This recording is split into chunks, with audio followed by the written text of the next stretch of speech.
Hello बच्चों, my dear student.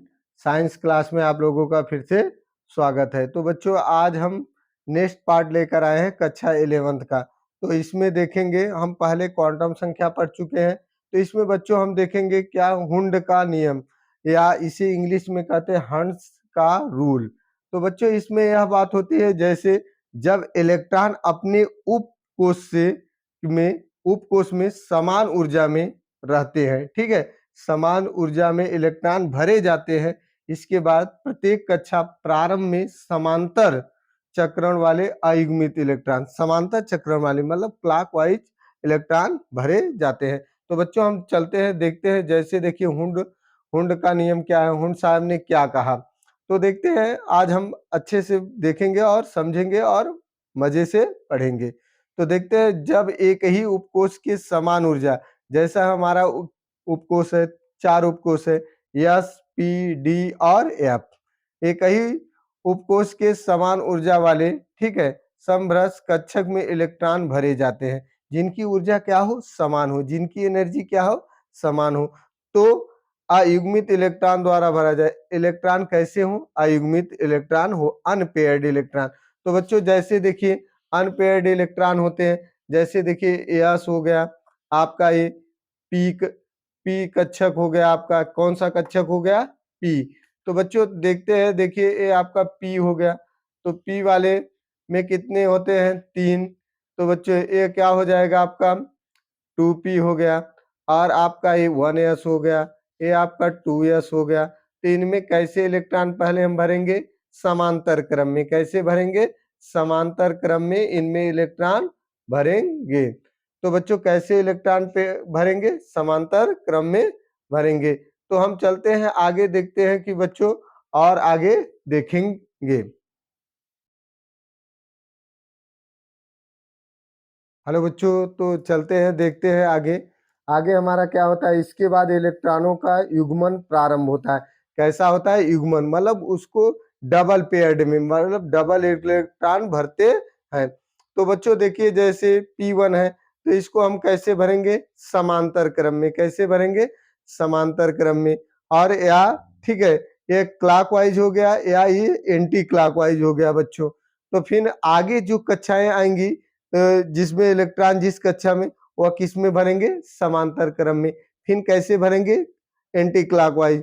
तो बच्चों जैसे P2 हो गया, जिसमें P2 2 इलेक्ट्रॉन है, तो इसमें कैसे भरेंगे, समांतर क्रम में भरेंगे। फिर इलेक्ट्रॉन क्या होंगे, क्लॉकवाइज होंगे। फिर ठीक है, क्लॉकवाइज हो गए, फिर एंटी क्लॉकवाइज, फिर इलेक्ट्रॉन क्या होंगे, क्लॉकवाइज हो गए। फिर क्या होंगे, देखिए उल्लंघन। अगर इस प्रकार से इलेक्ट्रॉन को हम भरेंगे तो हमारे नियम का क्या हो रहा है, उल्लंघन हो रहा है। हम इलेक्ट्रॉन को इस प्रकार से फिल करेंगे उनकी कक्षाओं में, उनके ऑर्बिटल्स में, ठीक है बच्चों।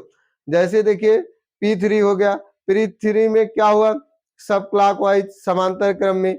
फिर या तो इसको एंटी क्लॉकवाइज, ठीक है, वो भी समांतर क्रम में। और जब देखिए ऐसे इलेक्ट्रॉन भरेंगे तो हुंड के नियम का क्या हो रहा है, उल्लंघन हो रहा है बच्चों। तो देखिए या तो इलेक्ट्रॉन को ऐसे फिल करें। तो देखिए अगर इलेक्ट्रॉन P4 हो गया, P4 में इलेक्ट्रॉन इस प्रकार से पहले फिल करेंगे समांतर क्रम में, मतलब क्लॉकवाइज। फिर क्या करेंगे, एंटी क्लॉकवाइज इलेक्ट्रॉन। फिर इस प्रकार से इलेक्ट्रॉन को फिल करेंगे। पहले क्या करेंगे, आएंगे एंटी क्लॉकवाइज, ठीक है, विपरीत दिशा। फिर इसको क्लॉकवाइज में। तो बच्चों अगर ऐसे फिल करेंगे इलेक्ट्रॉन, तो आपका क्या होगा, नियम का क्या हो रहा है, उल्लंघन हो रहा है, मतलब वह हुंड के नियम का पालन नहीं कर पा रहे हैं। जैसे 5p में, 5p में इलेक्ट्रॉन ऐसे पेयर्ड करेंगे, फिर इस प्रकार से पेयर्ड करेंगे। और P6 में इलेक्ट्रॉन इस प्रकार से हम पेयर्ड करेंगे बच्चों, ठीक है। तो आगे देखते हैं, देखिए है नोट नोट देखेंगे। नोट में हम देखेंगे बच्चों, हुंड के अनुसार अर्ध भरे, जैसे P3, D5, F7 तथा पूर्ण भरे, जैसे P में 10, D में 10 और F में क्या हो, 14।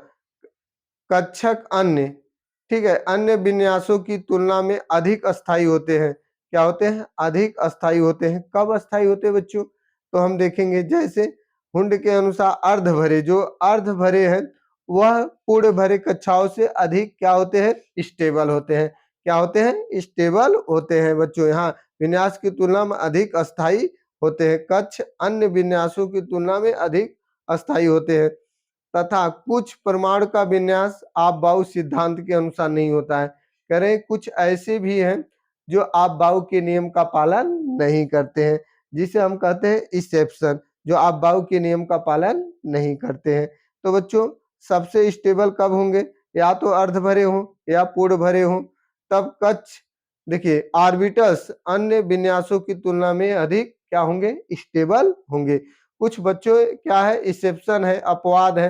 अपवाद में जैसे आपका क्रोमियम है, क्या है, क्रोमियम।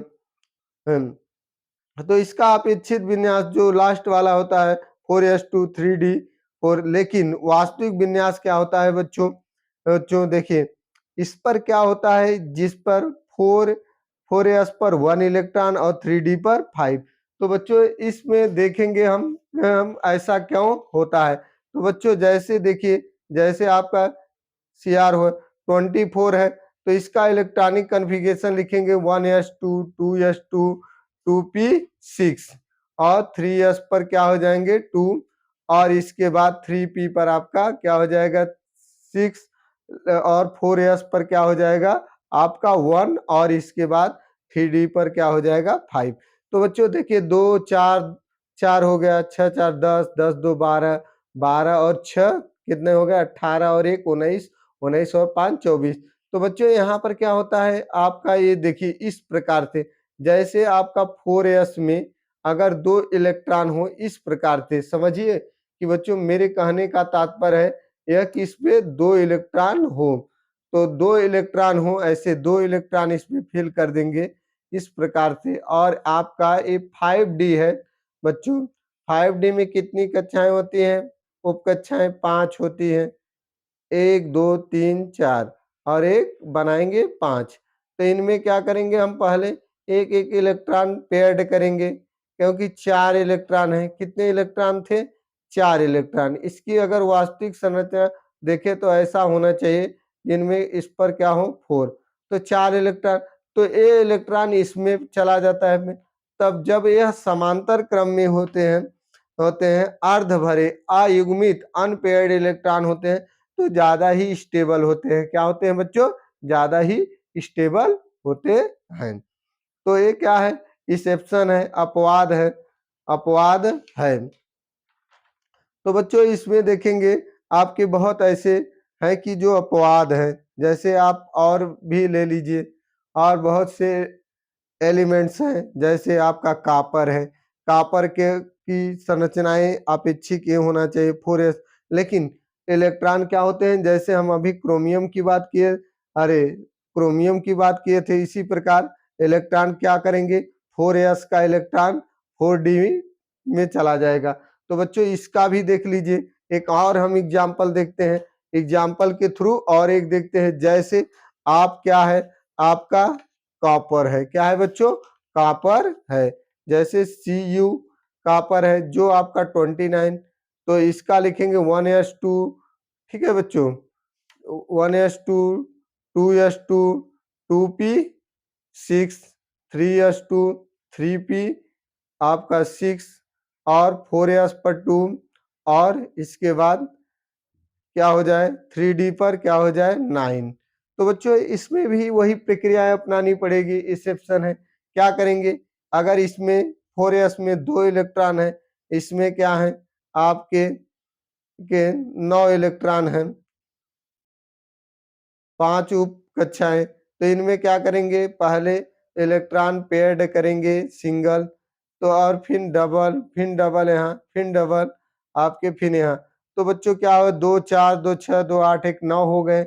लेकिन अगर यह इलेक्ट्रॉन निकल कर यहाँ चला जाए तो ज्यादा ही क्या हो जाएगा स्टेबल, इसलिए यहाँ पर ये इलेक्ट्रॉन चला जाता है, और तब हमारा क्या हो जाता है बच्चों, यहाँ पर 4s पर 1 और 3d पर कितने हो जाते हैं 10, जो ज्यादा ही स्टेबल होगा, क्या होगा, ज्यादा ही स्टेबल होगा। तो बच्चों ऐसे तत्व थे जिसमें हम देखेंगे बहुत से तत्व हैं, जैसे आपका मॉलिबेंडम है, पीडी है, एजी है, सिल्वर, पीटी है, ए यू है। ये सब क्या है हमारे है, इस प्रकार के क्या है एक्सेप्शन है। तो बच्चों हम चलते हैं फिर आगे देखते हैं।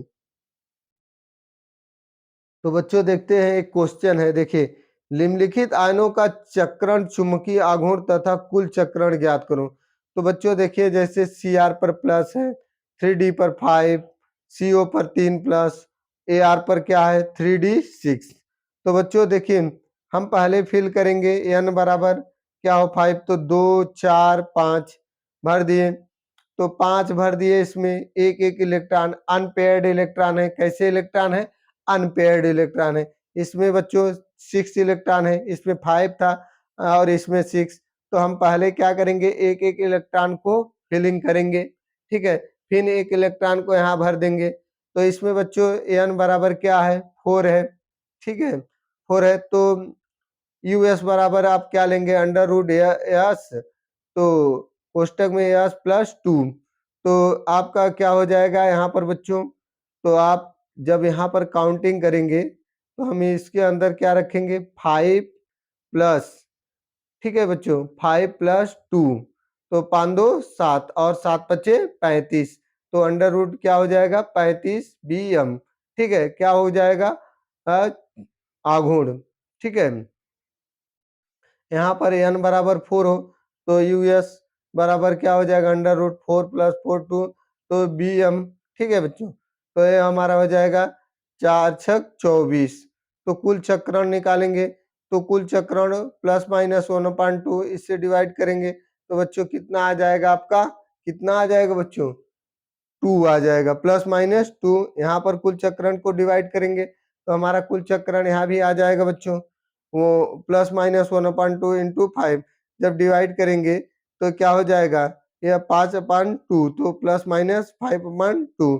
तो बच्चे इसमें भी देखेंगे एक और क्वेश्चन लेते हैं। एक और क्वेश्चन में हम क्या पूछ रहा है इलेक्ट्रॉनों की संख्या, तो इलेक्ट्रॉनों की संख्या हम इसमें देखेंगे। तो क्वेश्चन में क्या है हमारा बच्चों है, जैसे देखिए Fe पर 2 प्लस में L plus M equal to 0 वाले इलेक्ट्रॉनों की संख्या ज्ञात करिए। तो इलेक्ट्रॉनों की संख्या तो बच्चों इसमें वही क्या होगा 5। तो लास्ट में देखेंगे Fe पर क्या है, तो 24 वाला लिखेंगे, कितना लिखेंगे 2 माइनस हो जाएगा, तो हम 24। तो इसमें क्या करेंगे, तो 19 और 5 24, तो क्या करेंगे बच्चों 2, ठीक है 3 4 5, तो 19 और 5 24, जो हम किसका लिखेंगे क्रोमियम का एक्सेप्शन है। तो बच्चों देखिए आप लिखेंगे 2 4 10, 2 12 और 6 18, 18 और 6 कितना हुआ 24 हो गया, कहा कितना हो गया 24 हो गया।